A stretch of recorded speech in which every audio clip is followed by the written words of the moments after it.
I ended up with. That's a little history. I want to show you these soybeans now. I mean, I'm not to really bring out the undisputable quality of what EM has done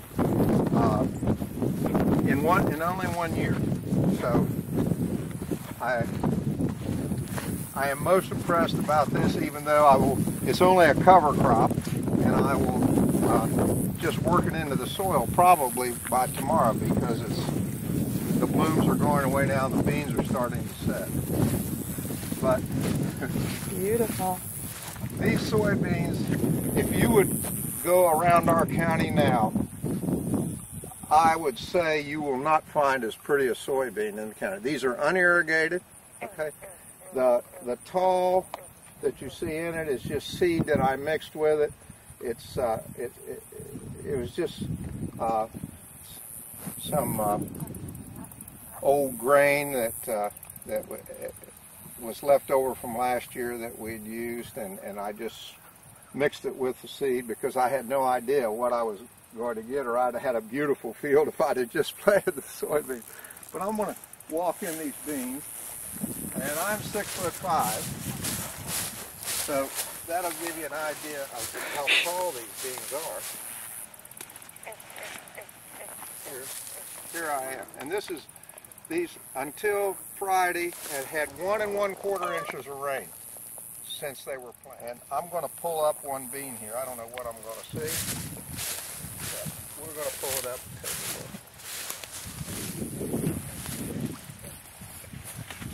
a look. Now, you can see the size of the stalk.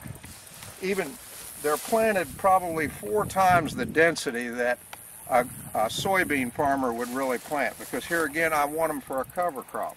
But I want you to look at the diameter of the stalk. Even they've not been fertilized, and they're a tall, thin bean, but look at the bean set on them all the way up, the size of the leaves for a drought year. And I may leave just a small little space just to let them fill out, just to show the size of the bean. And on the bottom here, I don't know that this would show up or not, but you can see these nitrogen nodules on the roots. Mm-hmm. They line the roots, even though I broke some off when I pulled them up. But it's just been amazing to me. I expected that these soybeans would be about this tall, and it's just phenomenal. And like I say, I've been putting, there's 1 acre here. I'm putting like 2 quarts of EM per week on these beans. I put nothing on the soil to begin with. Now, if I were a soybean grower, I would go with some pre-plant on the soil, and whatever the recommendations would be for that. And I would go that way. This is just something I was experimenting with, and I really don't even own a conventional sprayer anymore. It's all I have is a mist blower, so that's what I use. But I am going to make me a conventional sprayer next year, because I'm going to do some EM work pre-plant on fields like this and some of the fields. This will be in production next year for me. It'll be in vegetable crop production next year. But I'm just amazed. Just to let you know, Don, take a break here. Down, which I didn't really care, because I was really, interested in just a cover crop. But I mean, this crop would probably set the record in the county for soybeans, even with this grain sorghum in here that was just. I just had some. I was just putting a cover crop on, We spin spread this on with an old spin spreader. It's not drilled or anything. A spin spreader is like it's been used since the 1800s, and you have to be old to even know about these things. You put the grain in and you walk, and you spin spread it on, and then you walk back. My son did it for me. I was showing him how my old spin spreader worked. I said, well, you never know when you might have to use something again. then we just ran the harrow over it one time. I figured, well, maybe 60% of it would come up. We actually sprayed with EM one time before we even, when we were working the soil. But I just was using a mist blower, so it was a small amount. But anyhow, it helped break up the cloddiness of the soil. And then, as a result of all this, the population is wonderful. I mean, it's beyond anything that I thought, you know. So, fantastic. anyhow, that was the one that, and if we were doing this, I could have had a control field. That would have been really, if I would have known, I could have had a control field. But of course, you know, I didn't even know you much before the time I planted this, you know. So, but I could have done a control field in the future. Maybe I'll do one for you. You know, I don't mind. I have other fields here that I'm not using.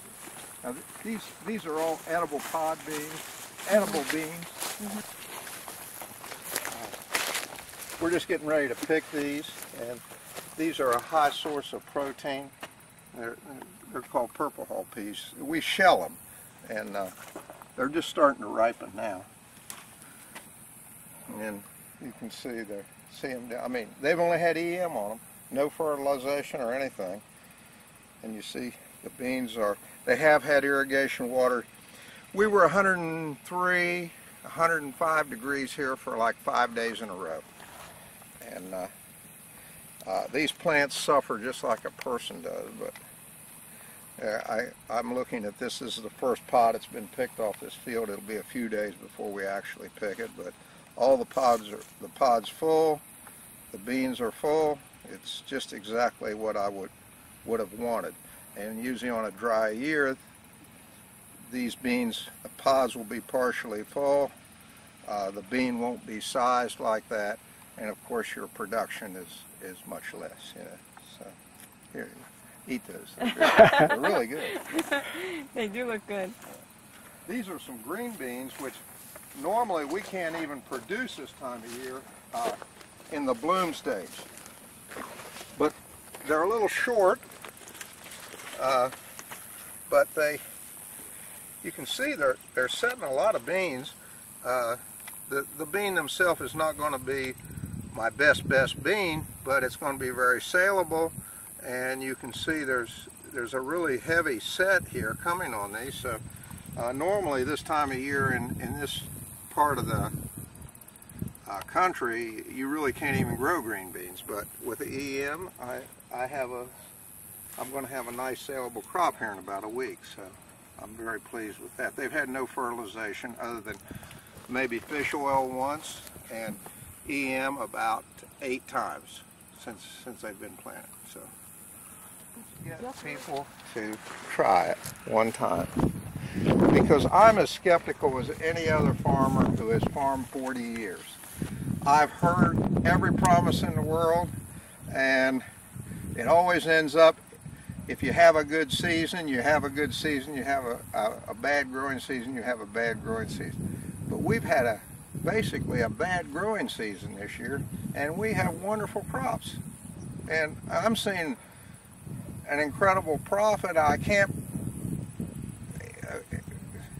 considering the kind of year we've had, and I can't put it to anything other than EM, because everything else, I can say that has been a control, because I've stayed with the same program I've used at least in the last 3 years.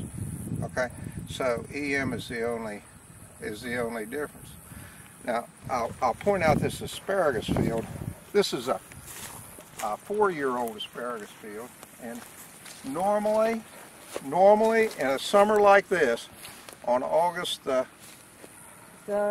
14th, I was going to say 15th, I was going to guess the 15th, this would be brown. This field would be brown. It's unirrigated, okay? It would basically go into a dormancy and then green again in the fall. I have sprayed EM on this field, and fish oil, and a little seaweed, on a weekly basis, on about a 7-day cycle. And it stayed green through the drought. And you can see here new growth. All this is new growth here. Okay, true, we've had the rain, but this plant was ready to put out new growth. On other years, like if we would start getting rains this time of year, the new growth would be thin and small at the bottom. So I am really excited about this because the asparagus has gotten to be a very, very good crop for us. The asparagus industry has just about been destroyed in the United States, and we're now dependent on getting asparagus from Peru. It takes 14 days to get it through the channel, so we don't really have fresh asparagus in America anymore. Because from my understanding, talking to people that are have worked with farmers in the business, that about 80% of American asparagus production has been done away with because of competition from other countries. However you want to look at that politically, that's up to the listener. I don't damn anything. I will say this, that there's a good market for good asparagus.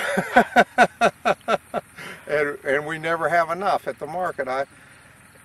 We would have 300 1-pound bunches, and you could sell them in an hour once the people knew that it was top quality asparagus. So there's a window for someone. And the reason why I say this is an older gentleman 30 years ago said, grow asparagus, it'll grow on that clay, it'll outproduce what's grown on the sand. And I listened to him. I've always been one to listen to my elders. Now I'm one of those elders. I don't know if anyone wants to listen to me, but it's a crop. If you can get it picked on a daily basis, you don't have to have a big piece, but I guarantee you can have just what you can handle with your labor. You can sell it and you can get top money for it. And this is all grown with only EM now. We're going to use a little wood chip compost in the fall, and we're using fish oil. We're not using any pesticides, and so it's been very exciting. That's great. It is.